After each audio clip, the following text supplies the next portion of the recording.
When I was 10 or 12, I found out I was missing my permanent teeth on either side of my two front teeth, which, was kind of held over with aligners and little fake teeth hanging off of braces for a little bit. But I knew in the long run that there was going to be a moment where I wanted to have more permanent implants in because they would help make the smile feel more natural and look cleaner and also just feel more complete.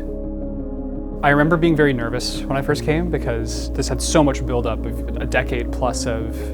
dental and orthodontic work, and I was a little freaked out of, oh my gosh, what's this going to be like? But I remember coming in and Dr. Rolati, who saw me that day, did a wonderful job of just fielding all my questions and very in detail explaining what the process would be like and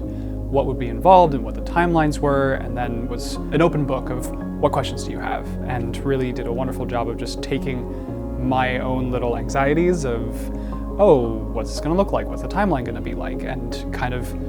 putting it into terms that felt achievable and also not particularly scary. What we ended up deciding to do was kind of finishing out some orthodontic alignment work that had been in process and then moving forward with the actual implant process, which involved both some bone grafts and some gum grafts to help kind of develop out the implant sites and then doing the actual implant procedures. Seeing the smile complete has been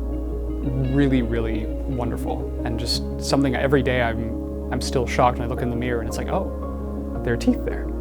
Over the past few months of having the final crowns in, people have been commenting more on how wonderful my smile is and how warm it is, and that's something that I never really got when I was younger because I would just always be a little timid. So I think having that freedom to smile unrestrained has been really wonderful.